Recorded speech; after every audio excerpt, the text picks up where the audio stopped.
Hey everybody, it's GombletX and welcome back to some more Magic Arena. Today I'm going to be playing the Dragons and Dungeons event. This is going to be a Historic Singleton all-access event. Those three things mean that it's cards only from Historic. You can only play one of each card. However, after you pay for the event, during the event, you get to play any deck using any Historic cards on Arena, whether or not you own them. So you can play the deck that I'm playing today, whether or not you own the cards in it or not, or any deck you find online via other videos or content like that. So definitely recommend trying out the event if it looks fun to you, but it is going to be 2,000 gold or 400 gems. We only get to play until we hit 2 match losses this time. It's not an infinite event like the Dragon Brawl one was. And the rewards for this are going to be getting some of our gold back, as well as some card styles. These card styles are going to be those Dungeons and Dragons Monster Manual card styles again. So what makes this event unique are the 2 emblems. We have the Reign of Dragons emblem, making it so dragons you cast with mana value 5 or greater cost 1 less to cast, and the On a Quest emblem, making it so whenever you cast your second spell each turn you venture into the dungeon. The most obvious way to use either of these emblems would be having a lot of dragons with mana value 5 or greater, or having a lot of cheap spells, a lot of 1 and 2 mana spells. That way on turn 3 you can play a 1-drop and a 2-drop, and then turn 4 you can play 2 2-drops to make sure you're getting that quest value. So a deck with a lot of cheap cards or a deck with a lot of dragons can work well for this event. And the deck that I will be playing today is going to be trying to utilize both of those things. It's kind of a mixture of a mono red aggro deck and a mono red dragons deck. So we'll take a look here. So here's the deck I'm going to be playing today for this event. This is kind of a hybrid between a regular mono red aggro deck and a mono red dragon tribal sort of deck. We basically have all of the cheap aggressive mono red cards at our 1 to 3 mana card slots, and then we have the big mono red dragon stuff at 4 mana and above. That way all of these 5 mana and greater dragons will cost less thanks to the emblem in the event. So Goldspan Dragon's only going to cost 4 mana, which is absolutely nuts. Glorybringer only costing 4 is absolutely nuts as well. You know, a 5 mana Inferno of the Star Mounts should be some pretty ridiculous stuff late game. We also have some dragons at 4 mana as well, just because they're some of the strongest things you can do at 4 mana in red, even if you're not a dragon tribal deck. So we've got those in there, even though they aren't getting their costs reduced by the emblem. We do have some dragon tribal stuff like some Sarkans over here that can help get those dragons out a little earlier. And we also have Spit Flame being able to be a removal spell that can repeatedly come back from our grave if we keep casting dragons, and Dragon's Fire potentially doing a little more damage than it would have done if we have like a dragon in our hand. So we've got a little bit of dragon tribal stuff that makes it worth playing even a few 4 mana dragons. So that's the top end of the curve. At the bottom end of the curve, it's all the classic mono red aggro stuff. There's the great stuff you're used to seeing if you've played mono red aggro in standard before these cards rotated out. Goblin Chain Whirler, Runaway Steamkin being like the absolute classics, the OGs from a long time ago, Beaumont Courier as well. But then more recently you have Anax and Embercleave. That 1-2 punch was super nuts together in standard. Anax having power equal to your devotion to red, which is often quite big, and then Embercleave adding 2 to your devotion to red and giving double strike trample. Pretty much always just going to one-shot people if you can get that on an Anax when they don't have removal.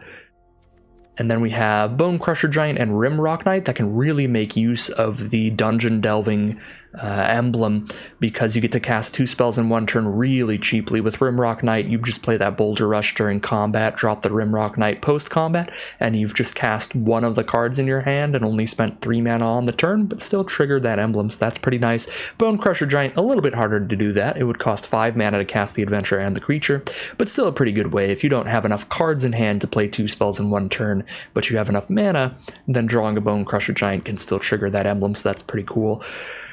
And then, Robber of the Rich, the really recent, really powerful mono red aggro stuff as well, like Robber of the Rich, Kargan Intimidator, just kind of the best of all the recent mono red aggro stuff. So should be a pretty fun deck to play, should be a pretty aggressive deck. We should be able to utilize both emblems as well, which is pretty fun. So our deck's getting some buffs that are meaningful, that kind of change how it plays. So should be a pretty cool event. So without further ado, let's head into round 1. Here we are, game one. Our opponent is on the play.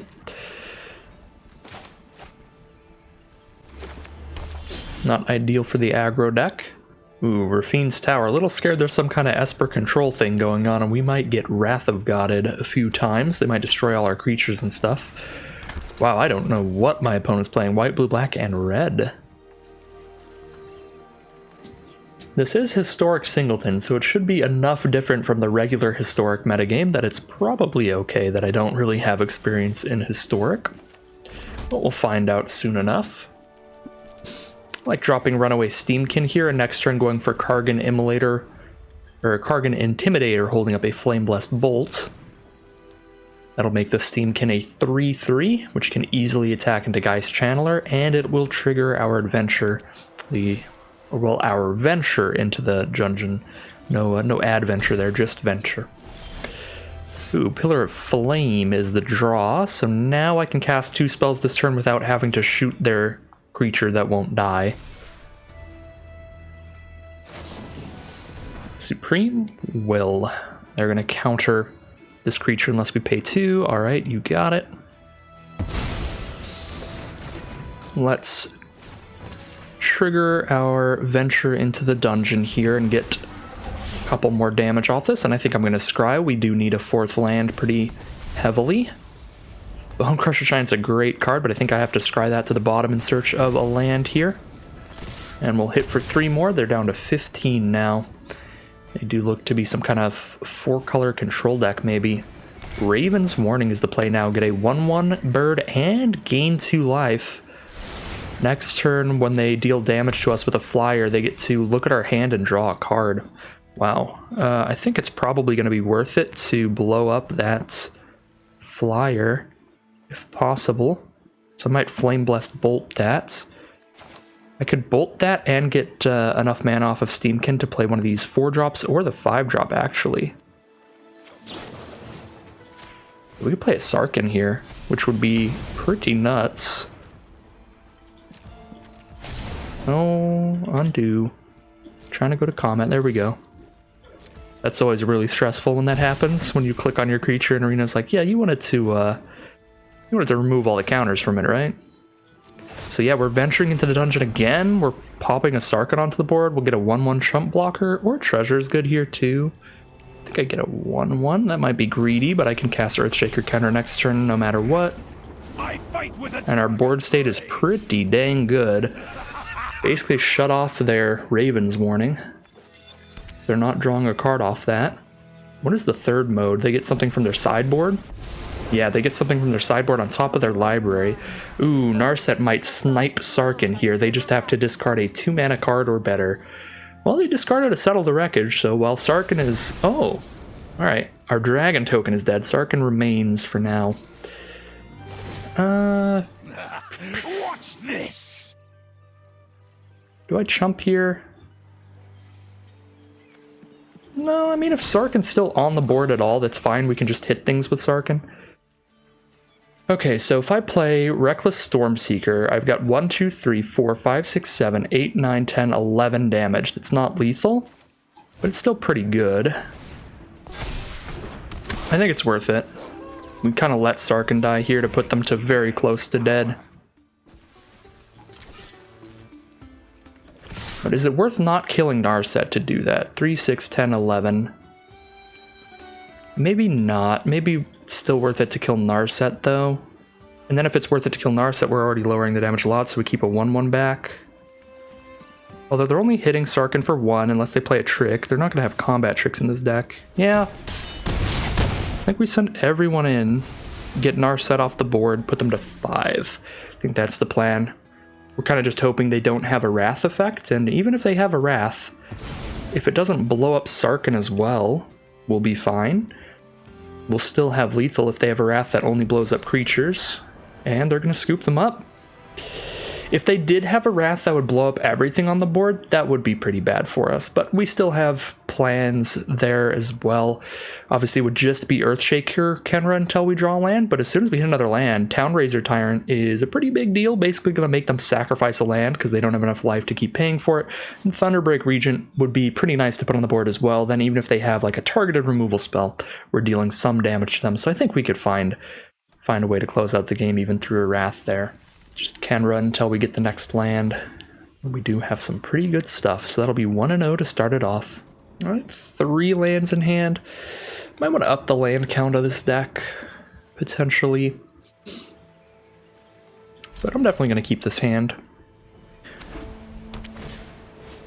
So dude, I am noticing we've got a 4-mana card, 5-mana card in hand. We are going to need to hit more lands here this game as well. Goblin Chainwhirler might be pretty good in this matchup if they play some more 1 toughness creatures. That could be pretty exciting for us. Thraven Inspector is a 2 toughness creature, so that is not going to get there. Could drop a Fanatical Firebrand, and that can trade off into their 1/1 lifelinker if we want it to. It's never going to get in through the 1/2 anyway. I suppose if we... Oh... Okay, yeah, we're killing that now then. I was gonna say, I suppose if we didn't want to trade it off, then we could wait and we could have it shoot the Inspector for 1 and then have Chainwhirler kill both, but if they play a Venerated Loxodon there, that's kinda making the rest of their board bigger. That's just not gonna work out. Don't think Chainwhirler is great here. I'm actually just gonna go for Dragonfire. Oh wait, no, that's the 3 damage one. Wrong one. If that were Dragon's Flame or whatever, not the Scorching version, we could reveal Townraiser Tyrant in hand to do 4 damage. Yeah, I guess we just play Chainwhirler then. We'll have to take the 4 from Loxodon, but we can block Thraben Inspector all day. Unfortunate. This would be great if it was the Adventures in the Forgotten Realms burn spell.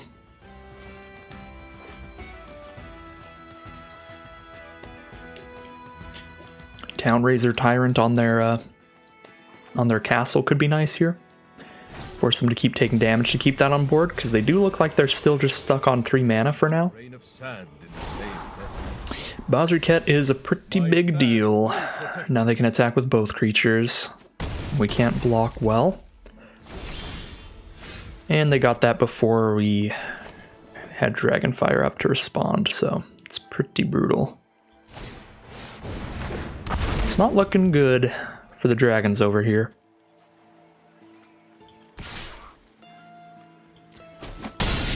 We must adjust our tactics. Probably have to take a trade with this Townraiser Tyrant. If they like buff Inspector and attack both, we just block the Loxodon, I guess. Monk of the Open Hand into Esper Sentinel. That's disgusting.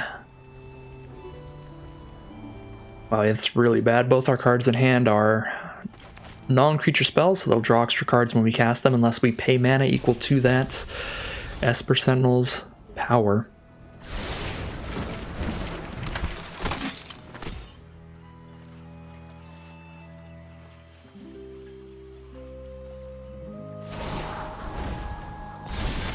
I will go. Buff the Loxodon, hit for 5 here.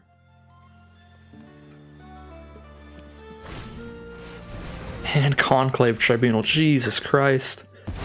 This is insane.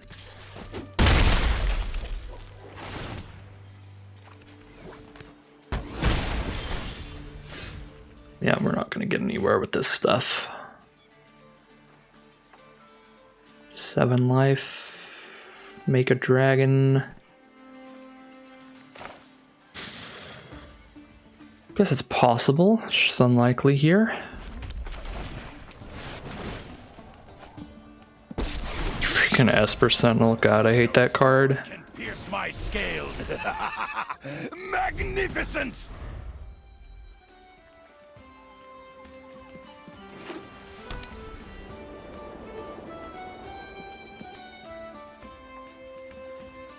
What have you got now, opponent?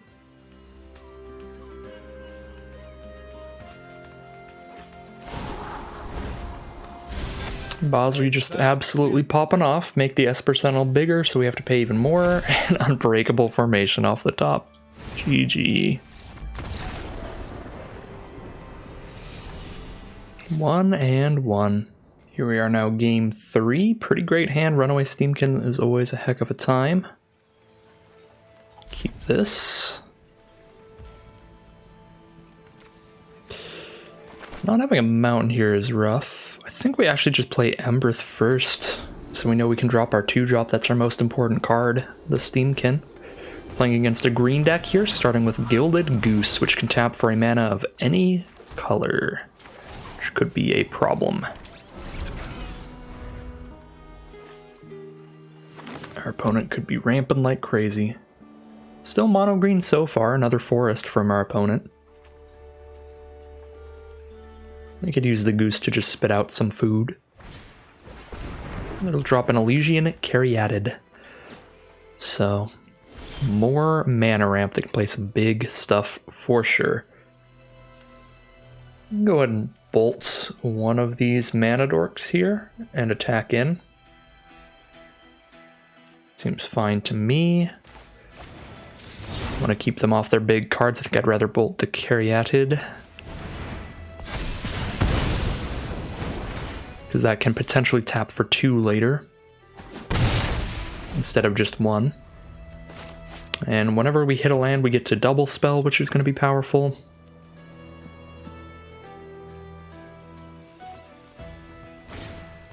Llanowar Tribe at chaps for triple green. Uh-oh. I was going to say, maybe I used my removal a bit early, but I don't have a removal big enough to kill that. So, drop a Soulscar Mage for sure.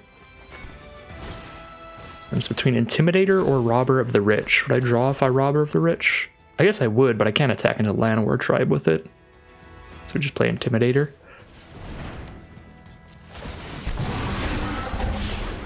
Get some scry going on. Play with fire. If our Runaway Steamkin stays on board, we're doing alright on mana. If it doesn't, we can still play Robber of the Rich and play with fire next turn to double spell and get a treasure token. So I think that's fine.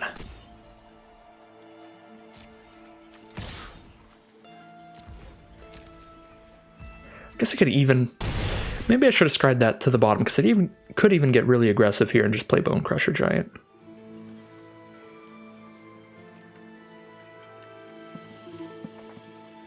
This could be wrong, but I'm going to do that, because I know I can still Robber the Rich play with fire next turn no matter what, and if I still have Steamkin out and I can do that, then I'm still going to have that 3 mana in the bank again, which is going to be awesome. But opponent is going to play something big this turn, that's for sure. So not being able to like Glorybringer could be a problem. Another Mana Dork, a Leaf Gilder. Another Mana Dork, a Leafkin Druid. Maybe it's just all Mana Dorks in their hand, no big card to drop yet. Maybe they're like a Craterhoof Behemoth deck where they just play all creatures that tap for mana and then eventually they just give all of their creatures a big buff. I don't know.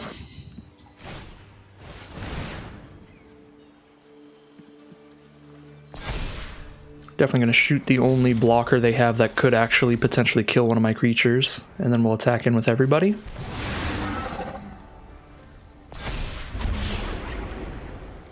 I'm going to get the treasure token here. We have a 4 and a 5 mana card in hand.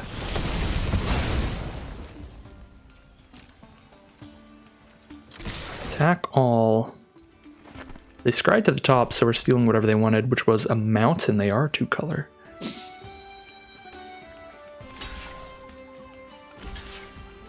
Okay, 3, 4, 5, 6, 7 damage to them. Get rid of a lot of their mana dorks. Pass the turn. Could have dropped a Glorybringer there, but it's got a haste. We just play it next turn. And they're just going to scoop them up. They were just stuck off that second color for too long. I guess, I mean, they had the Gilded Goose still that could tap for 1 red, but maybe they needed double red. That'll bring us to 2 and 1. Alright, here we are in round 4. Another pretty great opener. See what our opponent's playing here. They're going to start with a Breeding Pool tapped. Play our mountain, so we're holding up shock if they play a mana dork. Or just any small creature. I'll just pop that right off the board. Nope, just island. So now we drop the Robber of the Rich. Not gonna draw us any cards here, just gonna hit in for now. Third mana from our opponent from the Dreamroot Cascade. These Innistrad lands have played super well. I really gotta get my collection for Commander. These cards have been excellent. They're like even better than the fast lands in Commander. Dragon's Horde. Ooh, they might be a Mirim deck. Green, blue, red, playing all of the dragons. That could be pretty cool. Doesn't look like Chain Whirler is going to kill anything here, and it's better than just spending 2 burn spells hitting their face, so we'll play the Chain Whirler.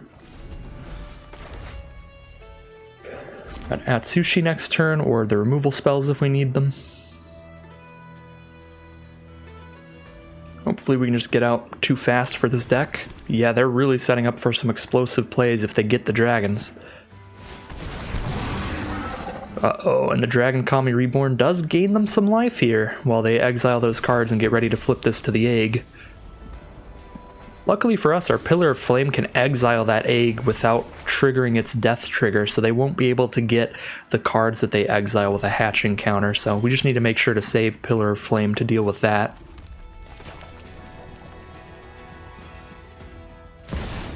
Drop this at Sushi. And they're down to 12. But again, yeah, just the life gain off the Dragon Kami Reborn is still helpful, even if we can kind of negate the rest of the effect. It still gets value. Kind of like a 1.5 for 1, because I'm going to trade 1 card into their 1 egg. But they still got 4 life out of it. Important in this matchup for sure. Sarkhan Fireblood, very much the dragon deck over here. My scales. 2 mana for dragon spells, we'll see what they've got. Hopefully nothing bigger than 6 toughness, because we've got a Dragon's Fire with a 6 power dragon in hand. So yeah, we can kill that Terror of the Peaks, and we're going to need to, because that card is explosive. If they get another creature alongside it, they get to have that. Oh wait, no, we can't kill it till their upkeep. But we can kill it in their upkeep before they can cast another dragon, so we just need to put a stop in their upkeep before they draw, before they can cast another dragon, to blow that up with our removal spell. Okay. Unfortunately, that means we don't really get to attack this turn, do we? I also can't really just cast Inferno, because then I don't have the mana up to Dragon's Fire that Terror. And that Terror can do some really, really bad things if it sticks around, so we are passing to their upkeep and then Dragon's Firing the Terror of the Peaks.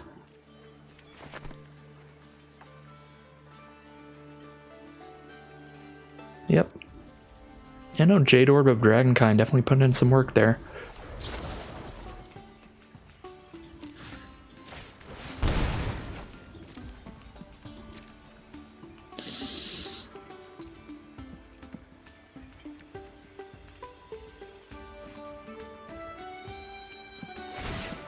They're going to draw a card, digging for some way to save it.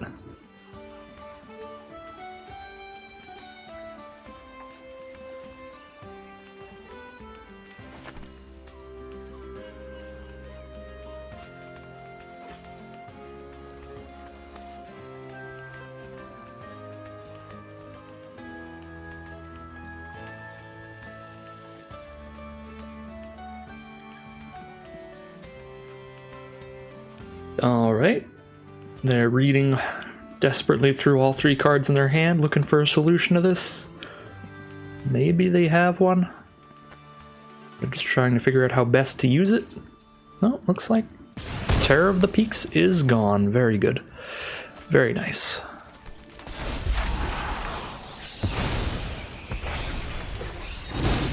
Now the Dragon Kami's egg is on board. If they have the way to sacrifice that or kill that themselves, that could be pretty bad for us. But if they just pass turn with it, we can exile it. Unfortunately, that really, Jade Orb of Dragonkind, that really slowed us down here. Now they get an ancient silver dragon. That's probably fine. Yeah, we're at the point now we're just going to start attacking through their dragons because we kind of just have to. Chump attacking a little. Kill Sarkin if I deal 3 damage to him. They need 7 for the ult. Probably just going face. Shock isn't going to kill anything. Let's shock face now while we can afford it. This could be wrong. I'm going to shock face here. And then since I cast Dragon's Fire, I get to scry. That's my second spell this turn. Another mountain, don't need that. Although we can Pillar Flame and Inferno by doing that. But if I Inferno, they just block Inferno, take 4, 5, 6, 7, 8, 9. Actually, maybe worth it. Yeah, jump attacking with Inferno. Let's go.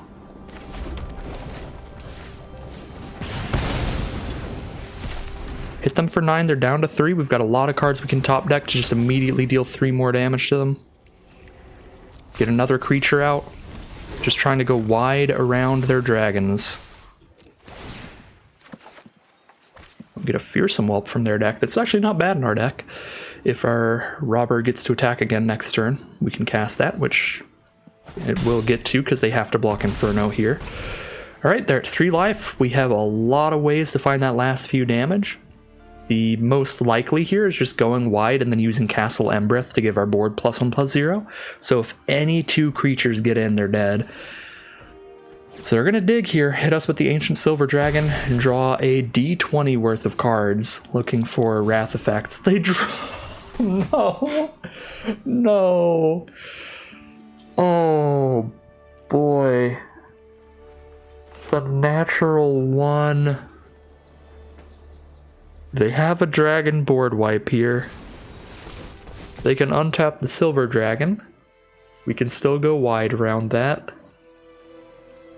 Opponent with the natural 1 digging for the Wrath effect.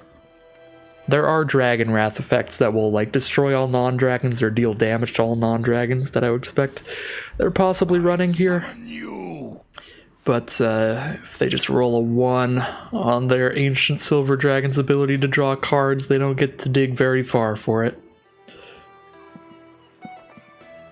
They still don't have a maximum hand size, at least. If they draw a bunch of cards later, if they survive our next swing. Still digging, dig with that Dragon's Horde. Drop a Pseudo-Dragon Familiar for another blocker and the Quest emblem.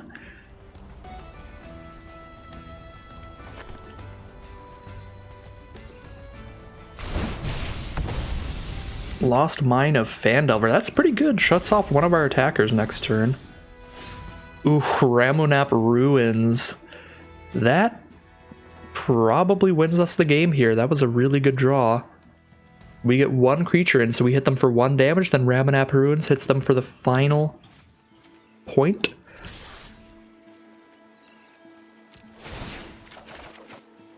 We could draw a way to win off of Robber the Rich as well. Goldspan Dragon is a pretty good card if we didn't draw this Ramunap Ruins here. Probably just play Whelp Goldspan main phase 2.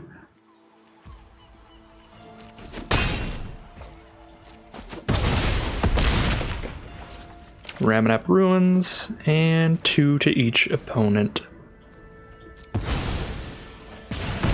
And that'll be the game. That's going to be 3-1 now, heading into the final boss, win or lose. Alright, final round of this event here. Great aggressive hand, but we are not on the play, which is definitely a downside in these kind of decks. That being said, we are going to make the most of what we got here, and our opponent looks to be a slower deck. Another one of these green decks that's probably pretty rampy. The Tangled Florahedron is just a mana dork or a land. And a Lotus Cobra, definitely very rampy. I would love to kill that immediately. I could stomp it with the Bone Crusher Giants, and that is probably worth it. So I shall.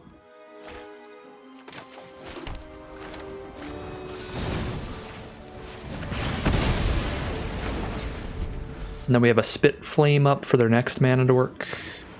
Ooh, Spit Flaming a Llanowar Visionary is actually kind of rough because they drew a card off of it still too. But Spit Flame into Goldspan Dragon's big. I guess we won't have the mana to actually pick up the Spit Flame, but Goldspan Dragon's just a ridiculous card, so still just going to turn for it.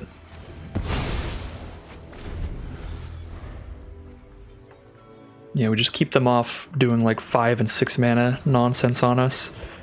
It's just all mana in this deck. This is like the same deck that other player was playing, just a ton of mana dorks. No matter how many mana dorks we shoot through, they still get to cheat out a real big play real early, most likely. Alright, Goldspan Dragon. Get that treasure token. I'll have the mana for Inferno even if I pop this treasure right now, so I'll do that in case they kill our Goldspan with something. Just drop Robber, seems the most valuable. And that's a double spell, so we get a Scry. Don't need another land, so if it's that, we'll get rid of it. Flame Blast Bolt, I'm tempted to keep. Should be pretty easy to double spell if Goldspan Dragon doesn't die. And I can get rid of the Circle of Dreams Druid. But I mean, at this point, I probably have to just give up on killing mana. We've played 4 of them. And they're probably going to play whatever they wanted to ramp into now. Oh yeah, Verdur's Gearhulk. Luckily, no reach. So we'll just keep slamming with Hasting Flyers here. Goldspan into Inferno of the Star Mounts is going to be a sick curve. And a Fauna Shaman as well. I love that card. I'm very into that card. This card is super cool. Fauna Shaman is actually really good in the kind of deck they're playing as well, because now if they draw any more mana dorks, they really don't need them, so they can just discard them to pick up another big card like Gearhulk. So we're actually going to shoot that with our Flame Blast Bolt. We're going to go Inferno the Star Mounts, so we get a lot of damage in. Attack with these two. Crack this for red. That way we can both shoot this Fauna Shaman to kill it. Trigger our Thingamabob and hit for 1 more damage with Inferno. So we're getting the most out of the fact that our treasures tap for 2. I guess I could have gotten another treasure for this Goldspan Dragon, but I don't think it's necessary. I think the 1/1's probably better just as a chump blocker when they play like a 20/20. And that looks like game. Tap out for the Immortal Sun here. Their board is bigger, their spells cost 1 less, they can draw extra cards. But yeah, that doesn't kill any flyers, and unfortunately for them, Vivian cannot do anything when Immortal Sun is on the board, so Vivian now does not get to be used as a removal spell. They actually... That's really rough for our opponent. They could have maybe survived if they played Vivian first, because they could have killed Inferno. Could have killed one of our flyers and shut down the other one, but the Immortal Sun is a very rude card. It's really hard to instinctually think of it this way because of the fact that it's at the beginning of your draw step, draw an additional card. Spells you cast cost 1 less to cast. Creatures you control get +1/+1. So every ability on this thing is just a one-sided, like, great ability for you, except for the one where players can't activate Planeswalker's loyalty abilities. That's the only ability on this that is not one-sided, that hinders both players, not just your opponent. That ability does not help you. So I've seen that mistake a lot. I made that mistake as well. So pretty rough one for our opponent there. I think we were in a pretty good spot to win. Even if they did that correctly, because we could probably snipe that Planeswalker. But we definitely wouldn't have won that turn. It would have taken a little while longer. So our opponent could have stabilized if they had some good cards in hand or some good draws coming up. But Immortal Sun gonna help us out in the final boss, and we're gonna get the 4-win run here. 4-1, 2,500 gold, and 3 card styles as the prizes. Let's check out these card styles before we head out. As I said before, these are going to be just the Dungeons and Dragons Monster Manual style card styles, or rulebook style card styles. So a bunch of the new cards from Baldur's Gate. We've got Liara of the Flaming Fist, Mazzy, True Sworn Paladin, and Goggles of Night. There are a lot of these different styles. I'll leave a link to the information of this event in the description below. because I don't know all the card styles, but you can check them out there if you are interested. But yeah, that's going to do it for me for today. That's going to do it for the event for me. Solid event. Solid event. I like when they shake it up with like a new emblem and stuff. If they're going to be adding more specific events like this, or like the ones where there's something really unique about it that you don't get in regular gameplay. So it was a fun time. Not something I'm going to play a bunch. I'm not trying to collect all the card styles or anything. It looks like there's 16 card styles to collect. But it was fun for a one-off little event there, and I hope you all enjoyed that video. Hopefully, if you're looking for a deck and you want to play some mono red beats, you could check out the deck I played today. You could also check out Magic Arena Zone. I am not affiliated with that website at all. I just highly recommend it for events like this, mtgazone.com. They do an article for basically every single event like this, and they do several deck lists. So if you're just looking for more variety of things to play than just this mono red dragons deck, then that is a great place to look. They've got a bunch of different decks you can build. And again, it's an all access event. So if you've got the extra gold lying around and you want to play some Historic Singleton, even if you don't have the cards for it, then this is a decent event for you. So without further ado, I'm going to do the log off for the video. My brain is completely farting. I'm saying things I usually say at the start of the video. But yeah, thank you all very much for watching. If you want to see some more videos like this, make sure to like, comment, subscribe. Anything that lets the YouTube algorithm know to send you some more of these videos in your recommended feeds. And as always, I will see you again soon for some more Magic Arena.